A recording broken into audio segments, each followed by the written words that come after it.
Welcome back to Note to Self. I'm your host, Leah Tindale, and today we're having a big conversation around mental health. And to talk to me about lots of things around media and the mental health space is award-winning journalist Brooke Littlewood. Hello, Brooke. Good morning, Leah. How are you? I'm so good. I'm so stoked that you agreed and I twisted your arm enough to come and be a guest because you are an amazing journalist. You work in agriculture at the moment, but you've done other kind of journalism before. You're also a huge mental health advocate, and you're also a women in media advocate too, and just a really what's the word? Like you're just a great hype gal is kind of where I'm Oh, going. that's so nice.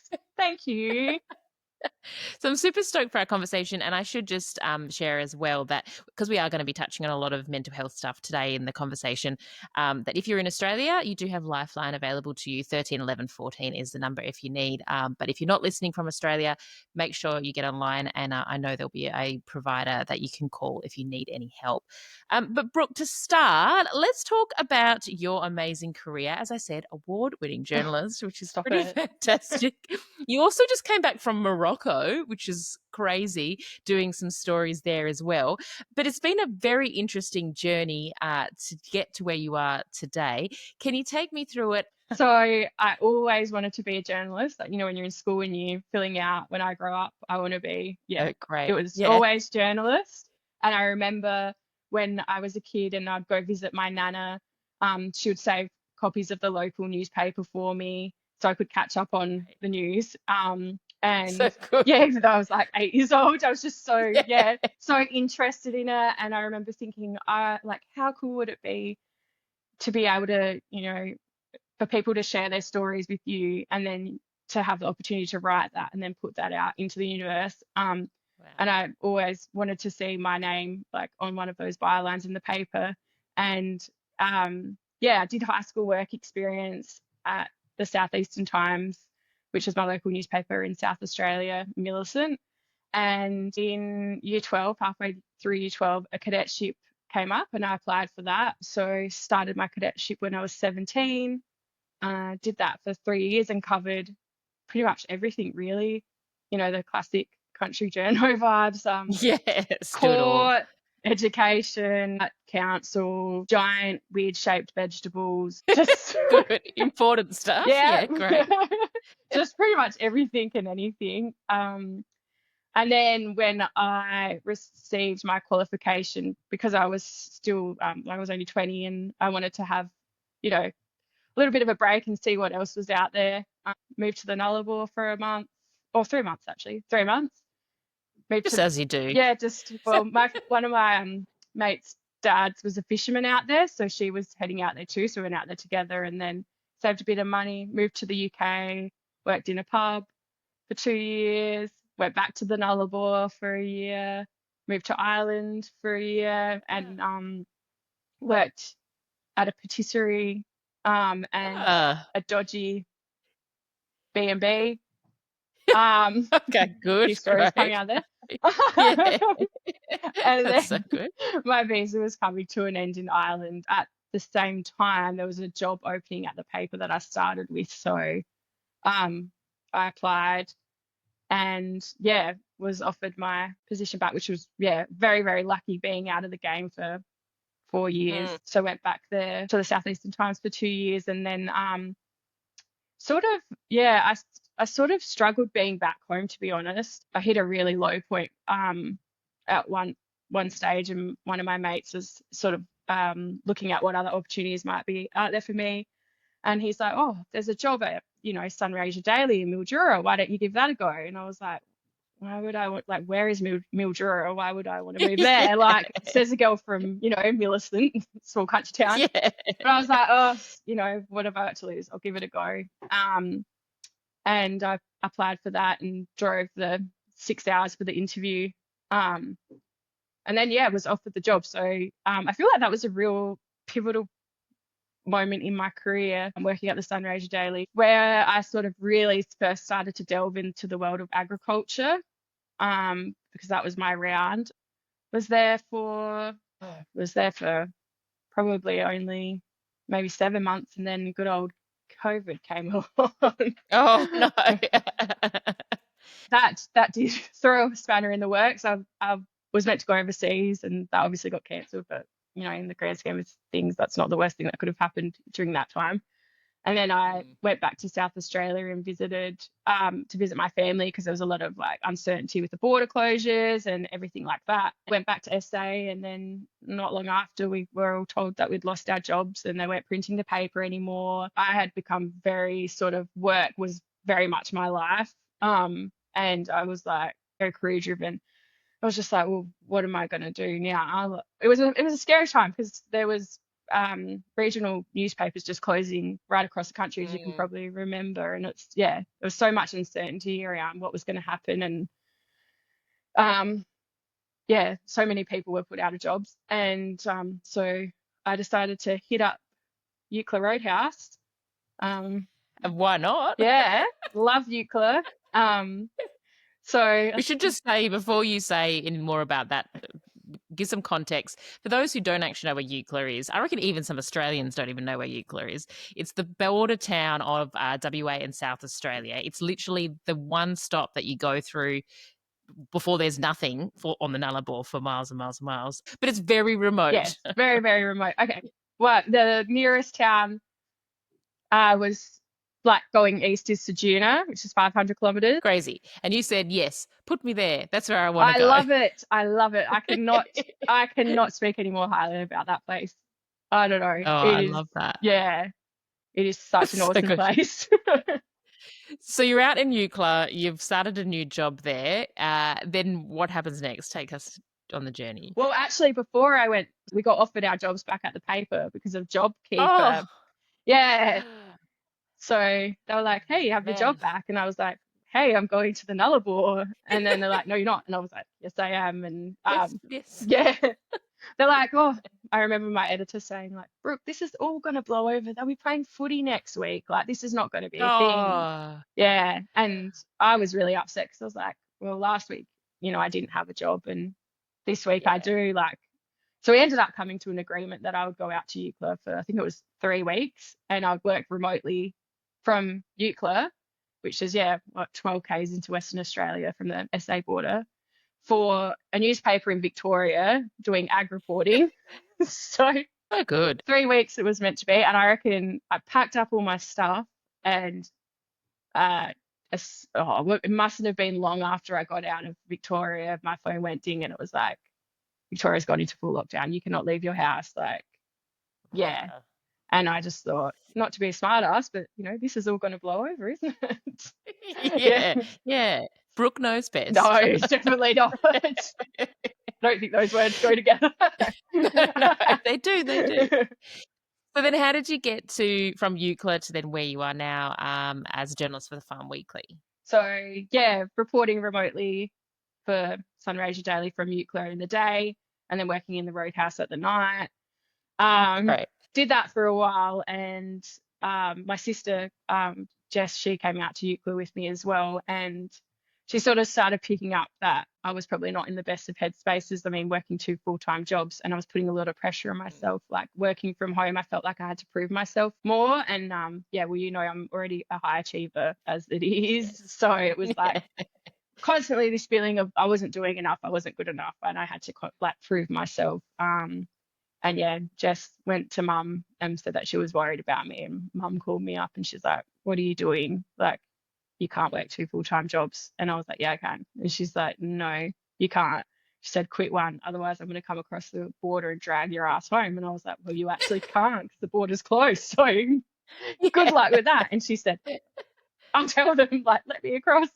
Anyway, I thought, oh shit, like that's fair. And it was so scary because I didn't want to go back to Victoria, but I didn't want to like quit my career because, like I said, newspapers were closing right across the country. But mum told me to back myself, and I did. And yeah, not long after, the job came up at Farm Weekly, and I thought I'll give it a go. And yeah, here I am 5 years later. Well, yeah, I'm heading into my 5th year now there. So Yeah, that is sorry, wild. that was a And I mean, very roller coaster no, story. that was that was great. You've done so much amazing work, and obviously you went to Morocco with Farm Weekly as part of that in the ag space as well. But before we move on, I do want to touch on like a couple of in your stories. You've mentioned different people that have been instrumental whenever you've hit these sort of lows um, on your mental health journey. Has that been something that's been a real pillar for you, having family or friends who've been the ones to do that extra step? Like if you can't search for jobs or you can't, wash the dishes, you've got those people around? Yeah, I honestly, especially my mum and my sister, like I don't know. I don't know what I would do, like would have done without them, or even Mm. still do without them now. They've, yeah, helped me through some really, really, really tough times, which would have been hard on them as well. Um, Mm. so yeah, and obviously I have, yeah, a great support network around me with, yeah, my friends, family, partner. Very, very Yeah, it's lucky. so important. Yeah. And I think it's a good thing to remember sometimes, because I think you can still feel very alone. But there is often, one person or something that you can reach out to. And if not, obviously the resources as well, like I mentioned earlier. And one of the things that you did with your journey and through your struggles, as you have been kicking goals, but also been carrying this heavy burden, is that you turned it into something to then help other people, which just goes to that wonderful overachiever streak in you, which I do love. And you created these conversation starter coasters to put in pubs across Australia. Can you talk to me about that initiative? Yeah. So, oh gosh, I think it was in 2018 or 2019. That was when, yeah, I sort of hit that low point with my mental health. Something that I'd always struggled with and had been quite open about. Obviously, I feel like there is a lot more conversations happening around mental health now, but there's still also a long way to go. And it's really hard when you live in a small country town. There's a lot of like stigma around it or shame, like you don't, yeah. And also there's just a lack of services, right? There's like, I think, Yeah. yeah, I was going to be an 8 week wait or something to see a psychologist, but by the time I'd actually looked into booking in to see one, I'd already hit rock bottom. So, Mm. it was, yeah, 8 weeks is a long time when you're already feeling so low. And I'd seen, I think it was like somewhere in the UK or something had done something similar, like with the coasters. And I thought, oh, that's so cool. Like, it would be cool if I could do something like that. And I put together a bit of an idea and went, I was talking to my friend Caroline about it. And she's like, Brooke, that's such a great idea. Like, and she does a bit of graphic design. So she's like, I'll work on the designs like with you. You should really do Wow. something with this. So she helped me come up with the designs, and then I took it to the local suicide prevention network because I was a volunteer on that, and they're supportive of it, and they funded the first 2,000, and they went out into pubs and sporting clubs in Millicent. And so, oh, now I have to try and remember what the posters say. One says, is your mate missing? And then you turn it around, and on the back it says, check in with them, like, are they okay? It's sort of got these prompts on the back, Yeah. and then the helplines. And that one's to spare a thought for others, like maybe you're out and about, your friend hasn't been coming to events or catch ups, or they've seemed really distant, or there's been a change in their behavior. And that's sort of, yeah, encouraging people to stop and think about what, spare a thought for others. And then the other one says, are you bottling it up? And then it says on the back the same sort of prompts, and it's okay to ask for help, chuck a text to someone or whatever else. So once I received the funding from the Suicide Prevention Network, ABC did a story with me, and sort of, yeah, went bonkers from there. And So good. yeah, it was really awesome. I had networks from across Australia reach out, just even individuals. I've had like a farmer in New South Wales contact me, and he's like, oh, I want this in my town. Like, can I be Oh, a part of great. this? And so I can't get any like funding as an individual.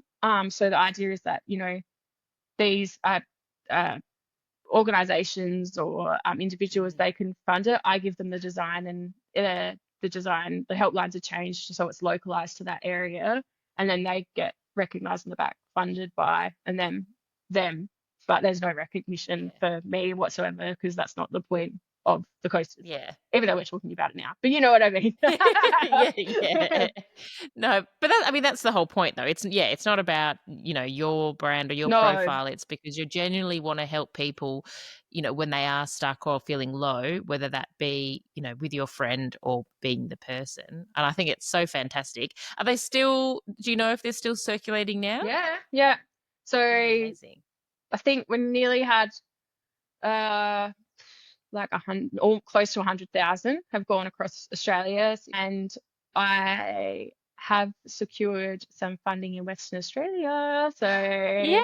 yeah, there's going to be a launch around that. So watch this space. Oh, okay, Yeah, amazing. We'll have a follow-up yeah. with Brooke with the launch. I love So it. that's Oh, no. awesome. I'm very grateful for everyone, like for everyone's support and everyone who's jumped on board this, because yeah, we should never underestimate the power of asking someone how they, Mm. if they're okay. It's such important messaging, and it is interesting though, because I mean, I've talked in this podcast before many times, and in general about my struggles with mental health. And I know, as you've said, you've been an advocate and you've shared many things over your journey as well.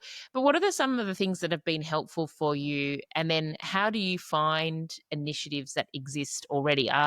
Do you feel like they're doing enough, like the Are You OK Day and things like that? I think It's a big the one. initiatives are really important in the messages that they deliver. I think it's something that should be thought about like every day. Do you know what I mean? Like there needs to be Mm, more awareness. Shouldn't just be one day. And what's helped me talking about it, like I feel like I had carried such a shame, and I was in mm, denial like for so long that something was even wrong with me.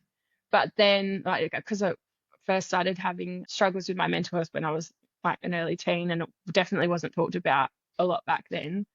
But, you know, a lot of other people might have been talking about my behaviors or, the way I was acting. And I thought, nah, stop this. I'm going to control the narrative. And yeah, so I just said what was going on, and have been very open about it since. And when I actually did that, it felt like a massive weight had been lifted. yeah, Like there's no amazing. shame in doing that whatsoever. So yeah, that's something that's definitely helped me. Just being That's around okay. people that are like good vibes and good Yeah, energy, and you know what I mean? They lift you up, and they make you finish catching up with them, and you think, yeah, you feel good. yeah, I feel good. Yes. Yeah. Yeah, that's so important actually, and, like, protecting your energy in that space, Mm. thing that you can, kind of look for and watch. But it is so interesting. I was just thinking as you were sharing then about, I remember some people, got diagnosed with ADHD back in high school, and that's not even like that's a different journey, but often they do go in hand. ADHD people do often suffer with anxiety and depression. And I remember the conversation when people found out was really like, oh my gosh, Yeah. like you've got to take these pills and whatever, and you must have, you've lost the plot. And so if anything else pops up, you're not going to tell anyone. And we're millennials, like that's not that long ago. So it is wild that we are still in this space where, yeah, you were carrying this shame and then felt like you needed to take back control of the narrative and also be worried of how you're going to be received. Like that's crazy to me that one, we've come so far, but yeah, like how that was still your journey. Yeah, and actually, like, still has been a bit of my journey. You know me, like yeah, Mm, anxiety, bad, yeah, been, yeah, up until recently, very much controlled my life. But mm, you put on a brave face and you go about your day, and people have no idea that internally you're like suffering. mm. Yeah. So then when you do sort of open up about it, it's like, what? And like I've spoken to you Yeah, before, I've like, yeah, I had that obsessive compulsive behaviors, and yeah, it was diagnosed with OCD last year. But then there's those stereotypes that are attached to that, and you think, oh, I don't have yeah. that. Do you think that being a journalist is a unhelpful career sometimes for mental health? Because I know working in media that like if say I wake up and I have a panic attack, which often happens sometimes you wake up or in the night, you then have to take off a day, but you don't feel like you're exhausted or you have different things going on, but it feels to take yourself out of the news cycle for even a day is really hard to do. And so I'm like, I don't know, sometimes it's a catch-22. This industry fulfills me and I thrive off it, but then at the same time, are we in the wrong industries? I bloody love it, but it stresses me Yeah, that oh, honestly. oh, the fear of like Yeah. the fear of making a mistake or putting your work out there and someone's reading it and they're going to judge you, or like you've done, yeah, you made a mistake and you're going to upset someone. Oh. Oh, oh God. Sorry, I know. I do think that sometimes, and I think, oh well, maybe I'll just go and do some sort of low pressure job, but then you just can't. It's addictive, and I think maybe that's why there's so many people that struggle with mental health things because we love that adrenaline, and it also Yeah, is destroying us. I can't imagine doing anything else. I love it so much. Yeah. But yeah, it's like, yeah, that adrenaline around deadline. And it's good because as we are recording now, you're going to be heading off to Bali, so it's very good. You On can have a deadline nice, day. well-deserved oh, deadline day. Well done. You're looking after your mental health, which I really like. Speaking of looking after your mental health, this might be too personal of a question, so if you don't want to answer it, that's fine. But how is your relationship with yourself going at the moment? How are you going in your process and your journey, and how are you looking after yourself? I am doing so much better. Like I'm in a really good place at the moment. Sometimes I just need to take a step back and think like, wow, obviously I've had such a great support from my family and friends and partner, and I'm just glad I never gave up on my mental health, if that makes sense. And Yes. because I thought there's got to be more to life than this, like, yeah, and I Mm. was always chasing that feeling of happiness, and I feel very content now. Um, Medication definitely has helped with that. You've already given some great notes to self there about being your own advocate. And to be honest, this is one of the huge ones that I think is really important noting. And in my experience, because I was in denial for a very long time about my mental health, I was convinced that I was fine because I was taking care of other people that had their own mental health struggles. So I kept pushing mine down and down and down and down until one day I snapped. I was like, oh, turns out I'm really not Oh, okay. Um, but because I didn't know how to advocate for myself, I couldn't even necessarily, like, I was encouraging, other people in my life to do that for themselves, but they weren't able to do that. So it's not being demonstrated anywhere. So to see someone like yourself, Brooke, who has really fought for what you wanted and what you believed was out there for you, I think is very inspiring and very encouraging, and a great reminder for anyone listening. If you are feeling flat and low, it doesn't have to stay that way. And but you do, unfortunately, which is the exhausting part, have to be your own advocate. How did you find extra energy to be your own advocate? Because that's really tiring.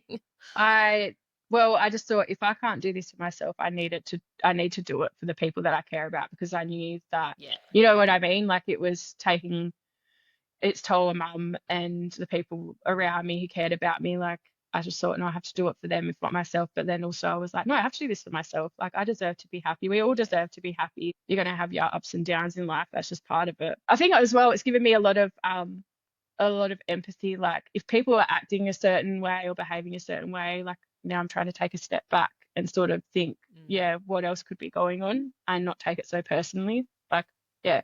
Yeah, that's great. Look at these great little gold nuggets of the notes to self. I love it. And I think as well, when you do, especially with the anxiety piece, you automatically go, oh, it's me. Yes. I'm the problem. I'm the issue. I've obviously said something or whatever. When that's a bit like, come on, like, Yeah. got tickets on yourself. Yeah.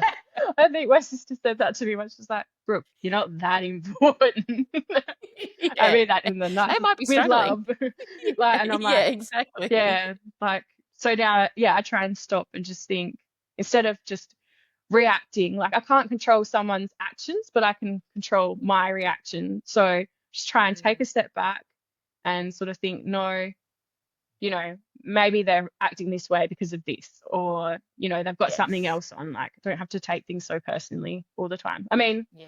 it's a work in progress, you know. I still Of haven't course, of perfected it, but course. I'm trying to do that. Be conscious of that. Yeah. I think there's some really great notes in there. And I mean, great reminders for myself, even at the moment, because I feel like I've just come out of my own little slump and am trying to do things to not be so slumpy. It's the best way I can think about it. And the other thing that I'd love your perspective of as well before we sort of wrap up is living in regional communities, because they can be both, it can be both a brilliant thing but a very isolating thing. And I know in the work that you do, you come across it all the time, in rural regional communities, about that isolation piece as well. And that, especially if, Telstra doesn't connect our phones, you can't even call anyone. So what's your perspective of if you live in a country town? Because for me here, where I am, I really struggle to find other people like me, because there's obviously the pool is smaller. And then I work in an industry that my times that I keep is so different to other people's work schedules that I end up being very isolated and often lonely. And I don't think people think that of me because I'm come across extroverted. But as someone who's lived in many isolated, oh, there's a midgie. Yeah, I was still looking at that. Ignore my midgie friend. I was So watching funny. what else. I was having a serious conversation. You're not lonely, So you've got the funny. midgie. That's so funny. Anyway, but yeah, I'd love to know your sort of things that were helpful to you when you were living in your regional communities that you've been a part of over your time. Yeah, it is really hard, to be honest. Like, I think saying yes to things, obviously within reason, but like, if someone says, "Oh, do you want to go for a coffee?" And so maybe it is someone from work, and then they might have, another friend that's there. So you know what I mean? Just like sort of putting yourself Yes. out there, um, Yeah. and trying new things that you might not necessarily have done in the past or been interested in the past, but it might give you an opportunity to meet new people, or joining, doesn't even have to be sport. I know there's always such a big push around sports and stuff like that, and they are really, really important in country towns, but there's, could do some volunteer work or join sort of any other community group. Yeah. All of these things are sounding very scary and awful to me, Oh Brooke. no, So sorry. Would you not? I don't want to do that. Volunteering is so, yeah, I feel like volunteering is such That's a Is rewarding that your thing. favorite, do you reckon? I haven't had time to, like, well, I guess I volunteer in the Women in Media committee, but I've been so busy Yeah. lately. Like, just even if you could, yeah, and one good, you know what I mean? One person, even one Yes. person, like yeah, just having that one person can make the world of difference, and also staying connected with people. Because that is the problem. Unfortunately, I live close enough to a city that Uh, I'm still going back to and maintaining those friends because I want to, but then not necessarily investing here. But I live here. Anyway, it's very convoluted. So, any hobbies that you're perhaps interested in? well, unfortunately, I just podcast. Oh, So then, and that's why I had my hobby guy on a couple of weeks ago, because I needed his help. Because clearly, I also feel like I need a hobby. Maybe that could be maybe stamp collection. Anyone? Okay, all right. I'll That go is back a to the really drawing random one. board. I mean, if that's what you want to do, I'm fully That's supportive what of that. people used to do all the I used to time: have stamps and I used to buns. have a sticker collection when I was a kid. A massive, massive Actually, sticker so did collection. I. Yeah. In a special book that you could re-stick them in. Yes. Well, I had mine in, I think it was a one of those folders with the sheets, clear sheets in them. Yeah, perfect. Yeah. All right. Well, we're bringing back sticker collection. Yeah. Okay, great. This is great. You've solved so many of my No, I problems. haven't. I need to find your hobby. Okay, really. So does everyone. But you can all write in at any time. I don't know why you're writing in, but yeah, send me some snail mail. And that would be great. But just to finish, Brooke, is there any other big notes to self that have been helping you over the last few weeks or months or even this year that you'd like to share with us beyond all the gold nuggets that you already have so far?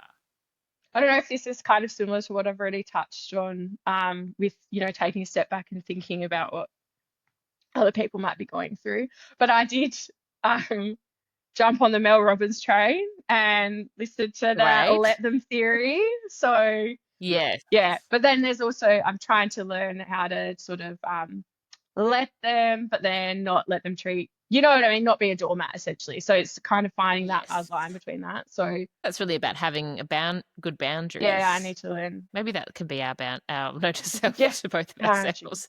Have better boundaries. Let people, if people are going to talk about you, that's fine. Let them do that, but then don't let people cross your boundary. Yeah, I also need to learn not to be so hard on myself, and it's okay to make mistakes because that's how we learn.